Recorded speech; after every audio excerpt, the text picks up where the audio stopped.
Il est 9h01 sur TV Finance et on va s'intéresser ce matin à la bourse de Francfort et plus précisément au DAX avec Eric Seban, trader, formateur et coach. Eric, bonjour. Bonjour Roselyne. Alors l'indice allemand a clos son cours hier sur une chute conséquente, moins 1,08% à 15 453 points.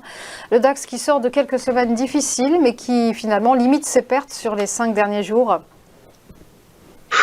Oui, disons que les semaines nous ont montré beaucoup de volatilité puisque en l'espace d'un mois, globalement, on a fait des écarts de moins 8, plus 8, moins 8, plus 4. Et puis là, on fait moins 2 depuis mercredi dernier, globalement. Donc ça se restreint, c'est déjà pas mal parce que la volatilité sur ces amplitudes-là est difficile à supporter quand on travaille.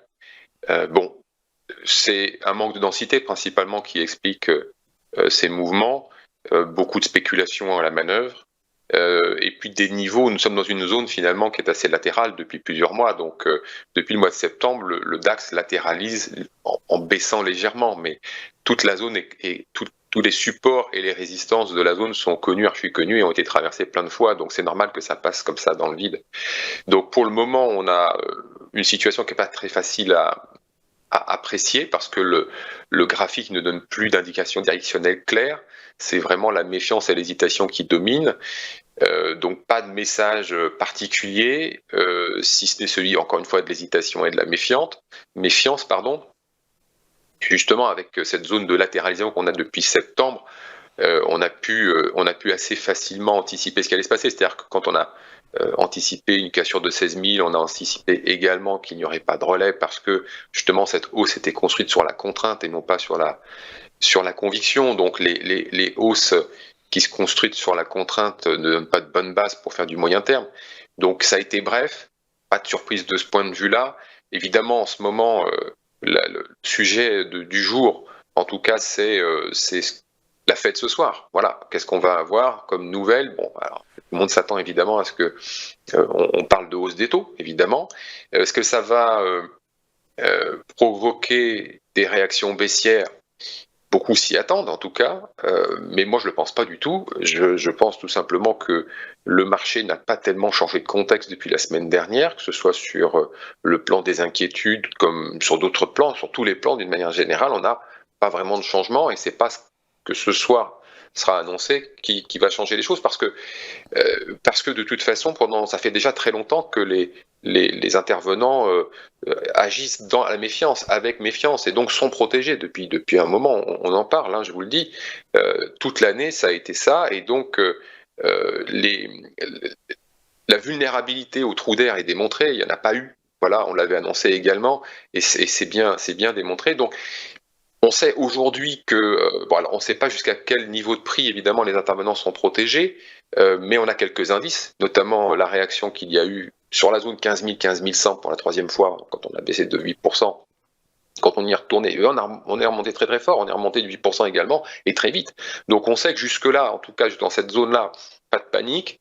En dessous, oui, risque de glissade, ça je vous l'ai dit plusieurs fois. Maintenant, pour moi, la zone vraiment en dessous de laquelle je pense que les protections n'opéreront plus, c'est 14 600, 14 600, 550, 650. Voilà, cette zone de 100 points, là, pour moi, elle est vraiment déterminante. En dessous, si on casse, en dessous, c'est le début d'une tendance baissière qui peut se mettre en place. Au moins jusqu'à 14 000, on peut glisser sans aucun problème. Mais jusque-là, je pense que c'est le niveau de prix à partir duquel les intervenants sont protégés. Donc jusqu'à 15 000, 15 100, il n'y a pas grande angoisse à avoir. Et c'est pas ce qui va se passer ce soir qui va faire changer grand-chose. Vous avez peut-être pu constater que la volatilité depuis une semaine n'est pas redescendue. Ça montre que, non, ça confirme ce que je vous dis, c'est-à-dire que la méfiance est de rigueur et que tout le monde cherche de la couverture. Donc, sauf grosse surprise, la Fed ce soir ne va pas nous apporter un gros impact sur les marchés, en tout cas ne va pas nous apporter, je pense, et malheureusement d'une certaine façon, une indication plus directionnelle que celle que nous avons aujourd'hui, qui sont assez faibles. C'est la raison d'ailleurs pour laquelle, je vous l'avais déjà dit la semaine dernière, moi je n'ai pas de scénario swing à proposer, le graphique ne parle pas, donc c'est difficile de se faire une opinion sur l'évolution à quelques jours du DAX.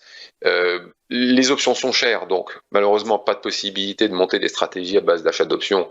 Des stratégies simples, c'est pas possible, ça coûte trop cher. Les vendre, c'est tentant, mais bon, si on n'est pas armé pour se défendre si ça va mal, c'est vraiment pas conseillé que de se laisser tenter à vendre des options si on ne sait pas comment faire pour se défendre. Il reste l'intraday qui fonctionne assez bien, avec effectivement moins de probabilité de réussir ces opérations en achetant sur des replis, mais pour l'instant ça fonctionne encore, il faut savoir gérer, mais l'avantage c'est qu'avec cette volatilité, on a une fréquence de trading qui est assez soutenue, donc c'est agréable.